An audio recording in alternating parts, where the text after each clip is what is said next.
This is the Christian and Daniel show. Such a turd. I am. I'm a little brown pile of chocolate. Turd. Hey everybody, how's it going? Welcome to the show. It is Wednesday again, and as we're trying to do these every Wednesday to invite you kind of into our lives a little bit. Move this over a little bit, just so you there we go. Thank you for joining us. This is our third episode of the Christian and Daniel show, and we're just inviting you to join us for a little bit. Just the faces. Gracias, Blanca, ¿cómo estás? How's it going, babe? Bien, bien. ¿Y tú? Muy bien, gracias. ¿Dónde está la biblioteca? Muy bueno. Gracias. Viviendo en la mesa de la biblioteca en el baño. Whatever. Hope everybody can hear us okay. Thank you for joining us. Daniel forgot our really cool camera, so we're on like the mediocre camera now. We don't have the big camera. So we're like the. I hate that. That's why I don't like working on phones. Yeah, because this camera pops up messages and we can't stop And they cover like the entire screen. So hello, Roger. So hello, hi, Roger. Wayne. Thank you for joining us. Hi, hello, Wayne. CG. Sigo. Blanca. Oh, Blanca. Blanca is an old grade school. Well, she was a junior high friend of mine in Mexico. Oh. She was a neighbor of mine. So you knew him when he was out of date. But she doesn't speak English. Oh. Te está preguntando que si tú tienes historias mías de cuando yo estaba chiquito, Blanca. But she met me when I was like 11, 12. There's a version of Daniel I'd be interested in seeing. That was, yes. I'm sure a lot of people would. But I hope you guys had a good Valentine's. Last week on the show we were talking about, it was the 13th, and we were talking about colonoscopies. Christian has his, and so much fun. I was clean as a whistle, so my 2-day clear liquid fast and all the yucky yuck that I had to drink and all the time I spent in the bathroom was worth it, because they got to go in and my first pass, the dirty pass, they cut out one polyp that they felt was all polyps are considered precancerous unless they look at them and they're already doing their thing. They took one out about a year ago, and then I went in this time and they just found two more, apparently deep inside, and they removed both of those, and they've gone to pathology. They're completely benign, like they were not cancerous, again precancerous, but they said those are the type of polyps that become cancer. But like in the old days before they did colonoscopies, that would have just been in me, and someday they would have probably sprouted into colon cancer. But just for those of you that watched last week, or if you want to go back and watch on YouTube the video from last week, and we'll post the link on here. We started his prep at 6 o'clock on Wednesday after we finished the show. Oh, God. And we did not finish with everything until 3 o'clock in the morning. No, well, we took a break. We did, with the bottle, you do 3/4 of the bottle, and then you leave a quarter that you get to do, 3 hours before the appointment? Right. And our appointment's at 7:05 in the morning, so... So we finished the 3/4 at about 9:30 at 10 o'clock. Because you were shocked because you said, "Oh my gosh, it's already 10." And then I woke up at 2 o'clock in the morning to finish it. But God bless, everything is fine. He's doing well during recuperations. But I think that's a good topic. I mean, he gets mad because I want to direct him on what we're going to talk about before we start the show. We want it to be totally spontaneous, but let's plan it all out. But I think that's a good topic to talk about too, like hospital things that we've been through. Since we've been together, then talk about it. Because we've been through a lot of... justify it to me. We've been through a lot of hospital stuff. Oh my God, I've spent more time in hospitals than I ever wanted to. But, it's different when you're not the patient. I'm going to put that out there. When I'm the patient, I am the worst, horrible patient. I'm hypochondriac.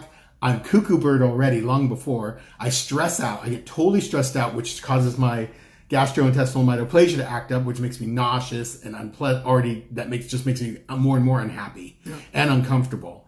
And then on top of that, my blood pressure skyrockets to like literally into like he's going to have a stroke range. Yeah. And all I ever asked for, like after my colonoscopy, my blood pressure spiked. Because usually when I wake up, Daniel's been, like last time, the first time, which wasn't even apparent. Let me tell you, the first time was not the real colonoscopy. Because this time was a real different experience afterwards. And it was quick too. You were in and out of this one like in an hour. Yeah, that's how clean I was. Basically, I was just full of clear liquid. And which is really good for a colonoscopy. And they got in and out really quick. And plus it was my actual gastroenterologist doing it. When before it was some substitute woman who I don't ever want in my ass again. So, for those of you joining us, before we continue, thank you for joining us. This is the Christian and Daniel show, and we're kind of giving an update on last week's show. If you joined us last week, we were talking about his prep for his colonoscopy right before, and today we're kind of giving an update on what happened afterwards. Yeah, basically, I'm cancer free in my colon and my rectum. Apparently, my rectum and my colon are, well, whatever. I said I have a very sweet ass. It is so, they are so clean and beautiful and disease free. It's unbelievable. And even the color, like, because they took pictures. They took pictures and they gave me the pictures. So it's like, how many people I'm going to put this in my photo album. This is my colon. It's just in case you wondered, my colon. I have a choice colon. Hi, welcome to my colon. So yes, I have pictures of my colon. If anyone were ever curious, I could say it's beautiful and it's gorgeous. But one of the annoying things that happen, I don't know if for those of you that are in a relationship or have ever been with somebody in the clinic or in a hospital, when he was done, they weren't letting people going back into the room. Which was weird because last time he was sitting by my side when I woke up, and I stayed calm and we got the heck out of there. This time I woke up and I went into panic. And he wasn't there. And you're on drugs, so I'm on Propofol. So let me tell you, it makes you crazy. So Michael Jackson, whatever happened to him, Propofol probably played a big role in his crazy. It does. Because it makes you crazy. Like you cray when you wake up. And then, so my blood pressure spiked. I'm begging for him, but they didn't tell me they weren't letting him back. They said we've called him, he didn't answer. We've texted him, he didn't answer. So I'm like thinking he already was feeling some weirdness before. And I'm thinking he collapsed somewhere. Like my head immediately went to crazy land. And I'm like, he collapsed somewhere. And I started crying. And the nurses, I had like 4 nurses holding my hands. And, it's okay, baby. And they brought me tissues. And I'm like, but then you called me and left me a message. Him. And then they made me put away my phone. But you called and left me a message. Yes. Saying, where are you? And then they made me put away my phone. So then I go up to the waiting area. And there's a phone that goes directly to the nurse's station. So I call and I go, hi, is Christian ready? And they're like, no, he's not ready to leave yet. And I'm like, okay. So I said, can I see him? Because he called me panicking. And I was and the nurse is like, oh, I'm looking at him right now. He's not panicking. I said, well, I understand that, but when he called me, he was panicking, and I'm concerned now. She's like, well, I'm watching him right now. And I said, I understand that. I get that you're watching him, but I can't see him, so I don't know, and I'm concerned. She's like, oh, but we're all here, and we're okay. I'm like, finally I was so upset. I'm like, I don't care if you are okay with him not panicking. I'm getting the message that he's panicking. I want to see him. I'll put it this way. But they wouldn't let me in. My blood pressure skyrocketed to almost 190 over 200. Like, that's stroke range. And I do not have high blood pressure. That's the key. I absolutely don't have high blood pressure. But I was just stressing out. And they wouldn't... I told them, if you bring him in, even for a few minutes, if I hold his hand, trust me, everything will go back to normal. I'll be fine. I go, he's my rock. He's my partner. He's the person I go through this life with. And I go, he will calm me down. Just being here, just seeing him will calm me down. And I don't know if it was because there was too many people, because there was a lot of people. It was full. It was like, I kept every 2 seconds there was someone going by waiting to get their booty explored. It was like mining season. Yeah. I've never seen it. Like the first time there weren't that many people. No. This time there was just like non-stop. It was like a Well, it's like it was just nonstop, continual people going by on gurneys, laying on their side with their butts hanging out. And the worst part was their butts were hanging out facing me. So every time I look up, I just have someone's ass in my face. I'm like, oh, I didn't want that. It was colonoscopy porn going on back there. Yeah, and I'm just like, I'm already stressing out. And then the lady next to me came back from her colonoscopy, and ooh, she went off the rails, girl. Mm-hmm. Don't you? She was like, you do not, I am 49 years old and you do not tell me what I need to do. You are not my mother. You are not my father. And she's screaming this and she's losing her mind. All I see is the curtain going because she's like swinging at people and trying to punch people. And the curtain keeps puffing up with people backing into it. And here I am with my high blood pressure going, you're not going to get a good reading. They pumped me up with like a ton of blood pressure med. And it didn't make a difference. Because I go, guys, it's psychological. It is not physical. I don't have high blood pressure. So you can put all the med you want in me. As long as I'm here next to her, hearing her screaming, then they're all, call security. And it got crazy. And let me tell you, from the time she pulled out her own IV and was bleeding everywhere. It was bad. From the times that I've been in the hospital, the last thing you want to hear when other patients are in the same space, call security. Yeah, it's not gonna end well. And that's when I said, that's it. I looked at the nurse and I go, honey, you need to get me out of here. I go, one, my blood pressure will not go down in this situation. I go, at all. And I go, you could pump me up you could get me on Propofol again. I'll still have high blood pressure while I'm knocked out. I go, two, I'm done. I need to get out of here. And three, I'll sign whatever you need saying he's going to stroke out in the parking lot and die. That's fine. I'd rather die in the parking lot than be here with this crazy woman who I'm about to go over there and punch her in the damn face myself. It's not pretty. For those of you just joining us, thank you for joining us. This is the Christian and Daniel show. And we're giving an update on last week's episode, which was prepping for the colonoscopy. And today we're talking about the after of the colonoscopy. So, and I think that's kind of it. That was like the highlights of the experience. Yeah, because but I couldn't believe they wouldn't let him in. That drove me nuts. And it wasn't just Daniel. It was everyone. Everybody. They wouldn't let anybody in. Like last time, there were people. Everyone got to go in and sit by their side. This time, no one. It's like we all had to be in there suffering on our own, waking up to no one. Yeah. You know, having a nurse who's just looking at you like, "Are you done? Are you awake? And who's driving?"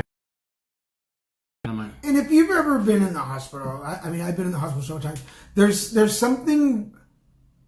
You wake up in this daze from the and you need the anchor. Somebody to be there. And I love nurses are amazing. I'm not dissing nurses because obviously this decision not to let people in was not theirs. And it was so busy that morning, they would have had a very full facility. It would have been overflowing if they let everyone in. So, but coming out of anesthesia, you're dazed. The last time he was there, so I'd never come out of anesthesia with no one there. So it was all a new experience again for me. And then I'd never had a real colonoscopy. The tube came up. I think it's funny because Look at my face. I've had 3, and at this point it's kind of like, eh. But all I could say is they moved everything around. It took 3 days for me to recover. Because it started off, I had no pain. The first day I was just exhausted. The second day, my entire upper abdomen and chest cavity was killing me. It was so, I'm sorry, excuse me, was just sore because they'd gone up in there and done their thing and cut stuff out. And then the third day, it was the lower abdomen. And that, fortunately, was the last part of it. But the lower abdomen really hurt. And, and then after that, it's just kind of getting back into eating, which with my stomach condition, blah, blah, blah, it's a little more challenging to get back to eating. Now, for those of you that have followed our story over the years and know us for a while, know that I've been in the hospital, like, I would say 3 times as much as you have, if not more. 100 times more than the most time I spent in any hospital was when I was 7 years old and had pneumonia. Wow. And that was it. After that, I'd never really been in a hospital till my parents got sick. And then, even then, it was just visiting, and I got to leave pretty quick because they had dementia, so they'd go in and out. And then after that, it was just when Daniel had cancer. Wow. So I've spent very blessedly, by the grace of God or the powers that be or the universe, very little time in hospitals. So yeah, in comparison to the times that I've been in the hospital, Daniel's lived in hospital. he's nothing. Yeah, basically. And the last time that I was in the hospital was for my surgery for Tommy. For Tommy, that was the last time. So for those of you, my hi Haley. My ostomy, his name's Tommy the colonoscopy.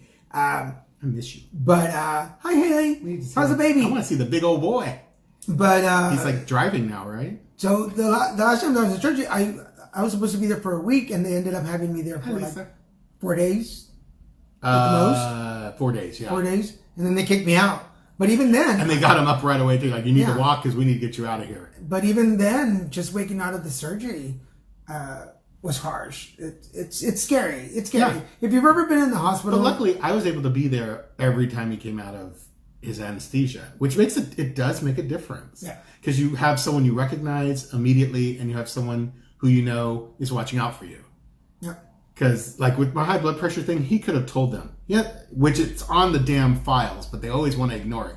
I have white coat syndrome. It's a documented, researched, peer-reviewed, psychological condition that causes my blood pressure to spike whenever I'm in the hospital. I just can't help it. Which is another thing to really address, is make sure you have your paperwork in order. Like, what do you want, regardless of the procedure that you're having? Because I know about people that go in for lesser procedures. And no, it doesn't matter. You can have the colonoscopy is a pretty routine thing at this point. It's not even considered, they barely call it surgery. But it is a form of surgery. But yeah, she likes your beard. Oh. He's very butch today, people. Very butch. Muy macho. Muy macho. But always make sure that you have the not DNR paperwork, but that someone who knows what you want in that regard. Like we have, it's the Martha. Martha would know. Martha, if you're still there, what are they called? It's called it's the release of. It's medical release. It's a legal form that authorizes him as my like decision maker for any medical thing if I can't make the decision myself, because it happened. We've heard of people who've gone in without that, and then they have to call family. Now my closest family is my mom's family in Oroville, which is still a long ways away, and I don't want them making decisions about my life. And my family's in Texas. And his family's in Texas or Mexico if someone couldn't get contact there. And we're not married yet, so legally, like without this paperwork, Daniel power of attorney. Yeah, power of attorney. Yeah, Daniel couldn't make any decisions for me, yeah. And I vice versa. Like, we have paperwork for each of us that's been witnessed and signed and notarized and all taken care of. Yeah. And we carry it with us whenever we go to the hospital. I mean, you could be getting a shot and go into anaphylactic shock, and they have to make a decision. Now, we were fortunate enough that when I was going through my whole cancer, we learned all that. My doctor, he knew us both, and we probably wouldn't have any issues with him. But if he wasn't there. But and you know what? I'm not going to pretend. There are still homophobic issues people have. They may not state it, but there's still homophobic issues with people in hospitals and nurses and everyone. God bless nurses and everyone, but you're still human. And they still have their judgments and their beliefs. The thing about, I know every state and every area has its problems, but like some of the issues here in Southern California is that we have a lot of immigrant nurses who come from different countries where gays are not welcome. So they bring those issues with them. And it's unfortunate because you would think that living in a more enlightened age. Yeah, that they would be more open, but sometimes they're not. It is the truth. But then again... Sorry, that was political. But then again, every once in a while we bump into nurses that are so freaking beautiful and welcoming, like the one that you said. That's why I said it the way I did. Like, I'm not dissing nurses because... That's right on your phone. A lot of the what? Hi, Nicole. Keep a copy on your phone. Oh, that's really clever. I never thought of taking a picture of the originals. Thank you, Lisa. We'll do that. But you were talking about the nurse you had today. Oh, I went and had a blood pressure check, and I'm going, oh, what a waste of freaking time. I have white coat syndrome. It always comes in high, frustrates me, and I just leave there going, I hate hospitals even more. And Nicole knows hospitals. Yeah, She's been there more than Daniel. Yeah. God bless you, Nicole. But they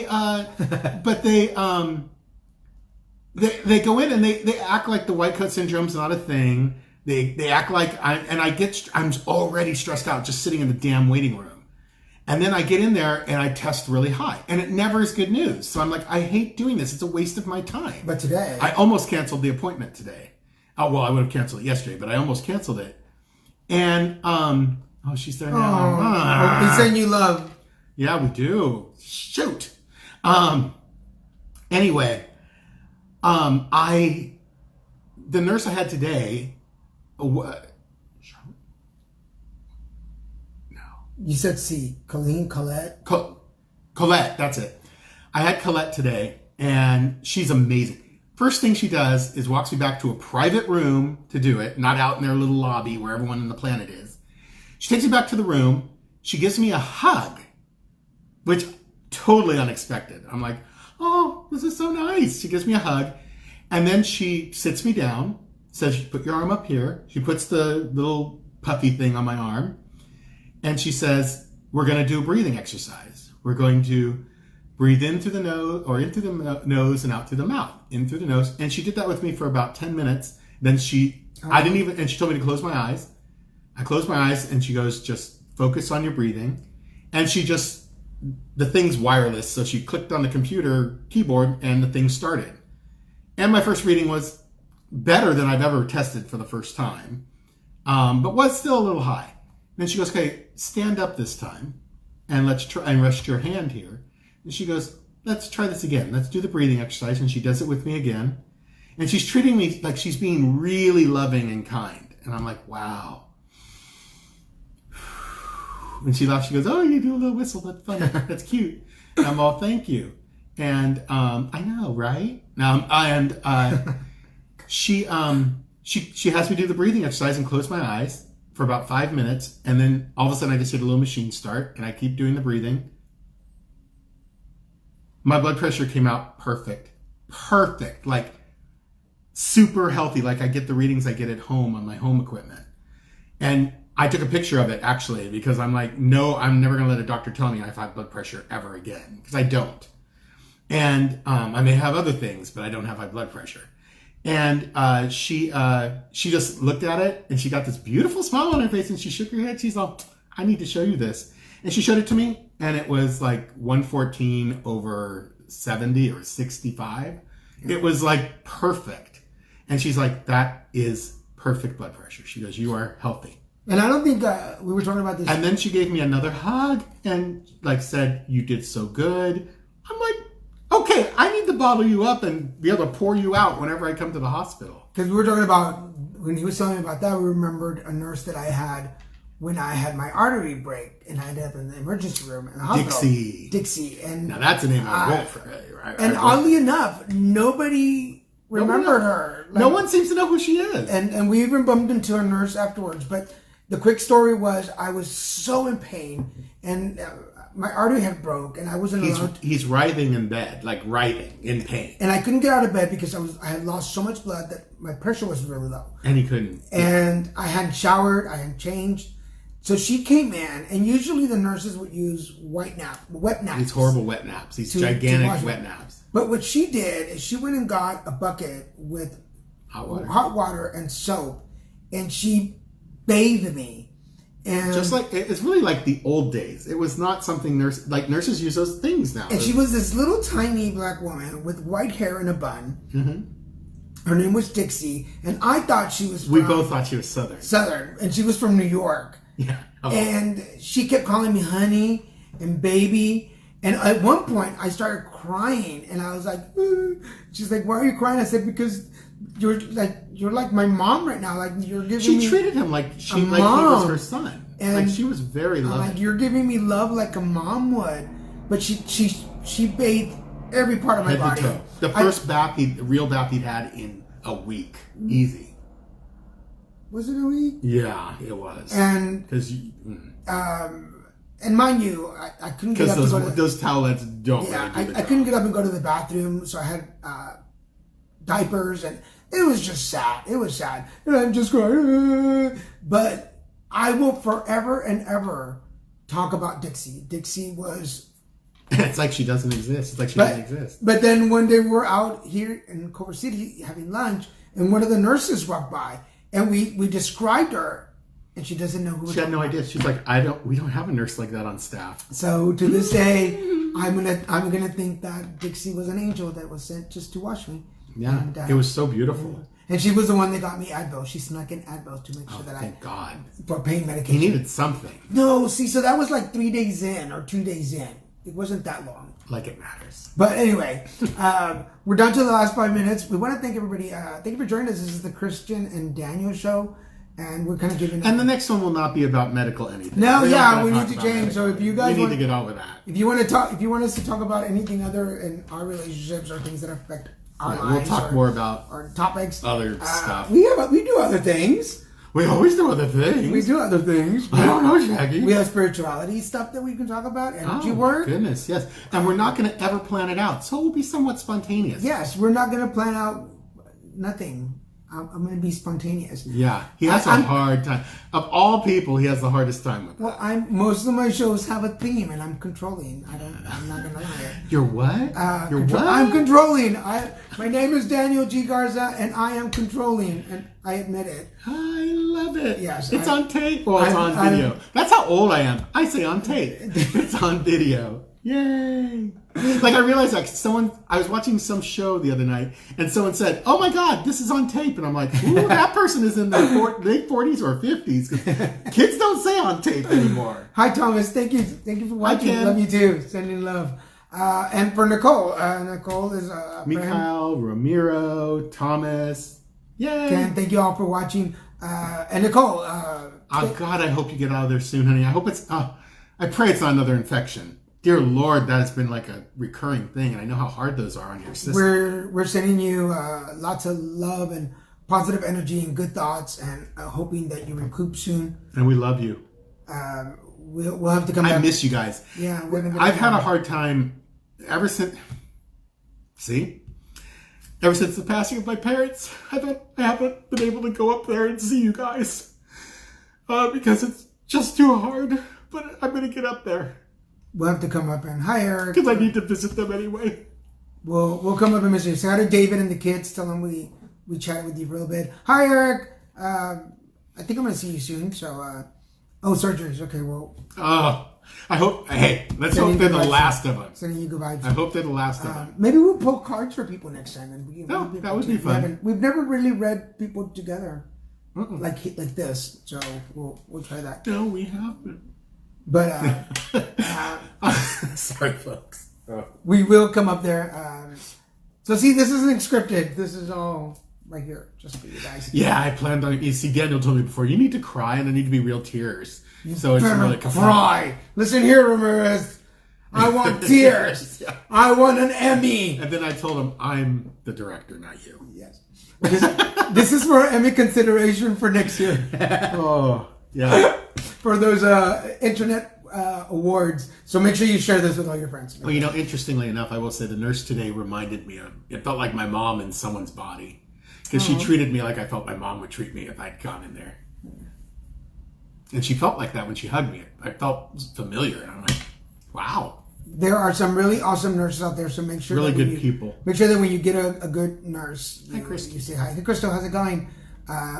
They have those conchas that. Oh, that dear Lord. We have to talk about. We have to come and so there are these marzipan conch bread Mexican pastries. And Crystal, you must have told them they sell them near you. Yes, so we have now to. He wants to drive all those hours out there to get freaking desserts. We have to go and hey Chris, how's it going, man? Which of course a diabetic should not have. No, anyway, but we're not going to tell the doctor. And we all know that Mexican bread is not good for diabetics. Yeah, there's no carbs. There's no carbs or sugar in Mexican bread. Nothing like that. Again, this is the Christian and Daniel show. Thank you so much for joining us. Anything else you want to say before we go? No, I've done enough tonight. And thank you for all those hearts. Ooh, look, I'm going by my face. We are trying to come on every Wednesday and do an episode.